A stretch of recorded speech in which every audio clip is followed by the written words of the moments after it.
Last time on the show we had Kun Ronachai Krisadaolarn, who was taking us through a history of Thai coins over 1,500 years ago. Well, today we've come a little closer to the present, looking at his past and how he became a Thai from an expat.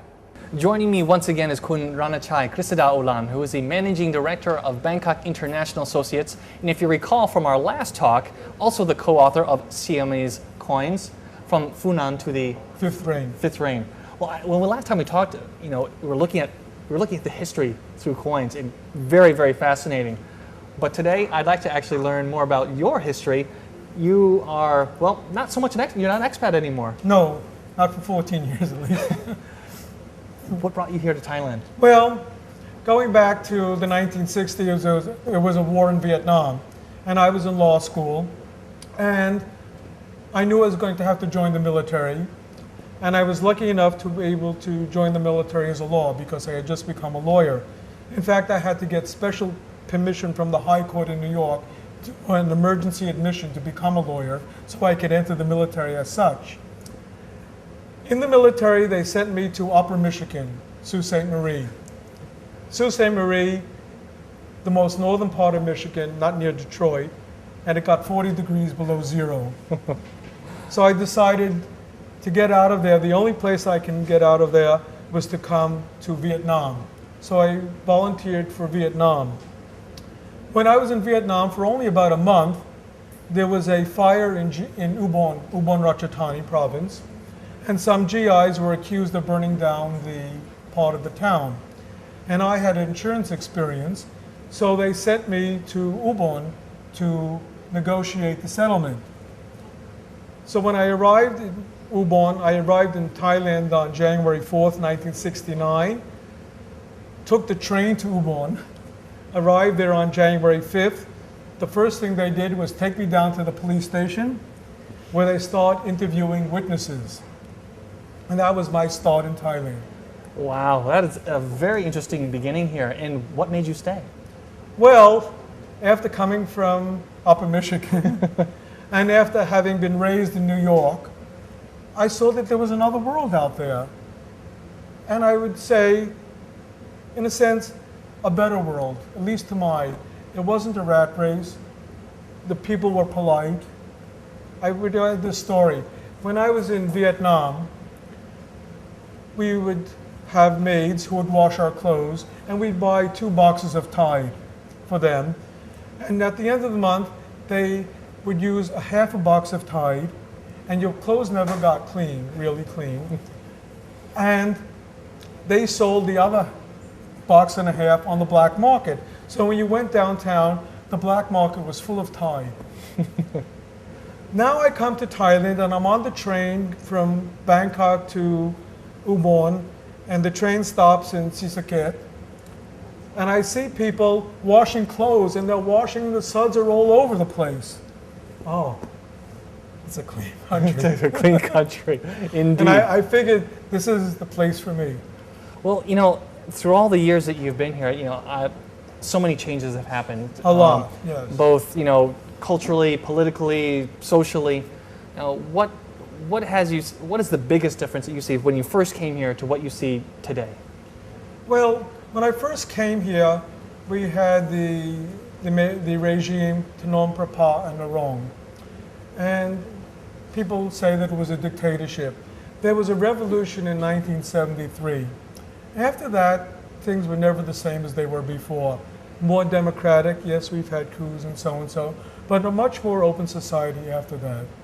And I know a lot of expats who come to Thailand, they might be coming here for work, they might be relocating, but a lot of them, they either come for a short time and then leave because of their assignment, or they come, let's say, a couple of years and then find out, as you did, that I really love being here. As an expat, did you have any kind of culture shock when you came here? Did you have any adjustment, or was it really kind of, I love being here, and it was just a very smooth transition? Yeah, as I said, I had a culture shock coming from Vietnam to here. It was so much better. But I felt at home the day I was here. The very day I arrived, I felt at home. And yes, I had to go back a couple of times. I went from here back to the United States. From the United States, I came back to Thailand. From Thailand, I went to Germany. From Germany, I came back to the United States, then to Guam. And then, because my parents were still alive, it was hard to relocate here. So when my mother finally passed away, I was free to go where I wanted. And then I returned to Thailand permanently.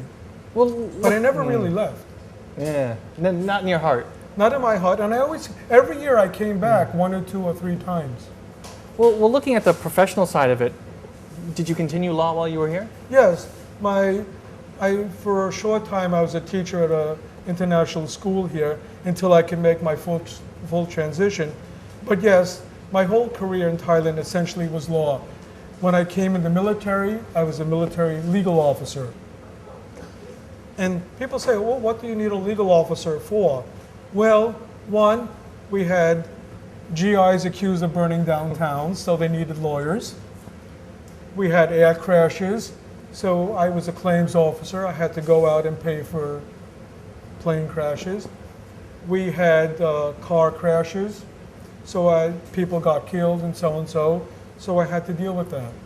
We also had a fair number of GIs get arrested for drugs. I had to bail them out. In those days, we didn't have 1,000 baht notes, and the bail was 50,000 baht per GI. And one time I had 16 GIs caught with marijuana. Oh, So we had to have an armored truck, an armored truck. armored military police with money. And I told the police, there's a Bangkok bank in Rayong. This was in Rayong. Can I get you a cashier's check? No, they only want to, and they counted every note. Wow. And then, of course, when the GIs went to court and they pleaded guilty, and the fine was usually 40 to 60 baht, average 50 baht fine, 50,000 baht bail. So now we had to get the money back in 100 baht notes. I'm not sure we got the same, but it had to be counted. Wow. Well, such a diverse experience. Looking at your transition to being a Thai, do you identify yourself as a Thai now? Yes. Everybody, I speak to, yes, I use my name. It's the only name I use in Thailand. People call me by my old Farang name, and they sort of say, oh, who is that, No, my name is now Ronachai Krisadaolarn. That's the only name I use professionally. That's the only name I use amongst friends, and that's who I am. When in your transition, I'm looking more at your legal experience. Was there any difficulty? I know a lot of people think, oh wow, becoming a lawyer in the U.S. is difficult enough. Practicing law in Thailand, obviously you have to learn a new set of laws, a new set of procedures. Was that difficult for you? Not really. A strange story. After my first year in Thailand, I was dealing with bailing GIs out of court, settling cases, so there wasn't really too much Thai law. But when I went back to the United States, I wound up in Louisiana, and I took out the Louisiana Civil Code, and I read it, and I said, my God, they copied it from Thailand. Because, of course, Thailand took the Civil and Commercial Code, our present main law, and they took it from Europe, which is basically the Code Napoleon. And the Code Napoleon became the law of Louisiana. So the law of Louisiana, where I was stationed and working, was the same as the law here. Oh, full circle. Yes. Small world, actually. Yes, and the laws are not that much different. And yes, the commercial laws, well, the company law is more or less from Old English law. And yes, there are differences, but not that much. If I can ask you about maybe some tips, if you will. I know some people who haven't embraced the Thai way of life, as it were. Maybe they're finding some difficulties being here. If you had some tips for them, how to enjoy their stay here in the kingdom better, how to deal with Thais and Thai staff, what would your recommendations be? Well, try to learn a little Thai as much as you can. And in fact, in learning Thai, I tell people, start with the alphabet. Because when I started to learn Thai in 1978, but by that time I knew most of the alphabet. So I never went. But some people learning Thai start with, I call it English hieroglyphics. They have you have to learn a crazy language of A, B, C's with little marks on them. You can't understand, and it's so difficult to learn it. Just learn your Gogai, Korkai, and start with that. And a little bit, what my mother used to do when I was very young, and we were traveling in a car, she had me read advertising signs. So that's the way I started to learn Thai. Everywhere I went, I would read Thai signs. Whenever you, let's say you go to a government office or somewhere where you have to show identification, you whip out your Thai ID card. Yes. Do you kind of get a surprised look sometimes, or? Sometimes yes, and sometimes no. One time, I went to the Grand Palace, and Thais go in free. So I go in there, and they try to lead you to the pay in line. And I pull out my ID card, and the guy in back says, "Why is that Farang going to the Thai line?" I said, "Who's the Farang here?" I said, "Are you Cambodian? Ben Command?" But now they know me over there, and I just go in there. Well, kind of connecting this back to what we had discussed previously, hopefully those who you didn't see our last talk, you had authored a book, as we mentioned in the beginning, on Thai coins, of which you're an avid collector and historian as well. And, has your collecting of coins and looking at Thai history from that perspective helped you understand being Thai more? Yes, because you get a sense of Thai history from it. When you go back and you see, the Funan coins and how they were made, and I should say they were uniquely made. Nobody made coins like they did in those days. Not the Romans, not the British, nobody.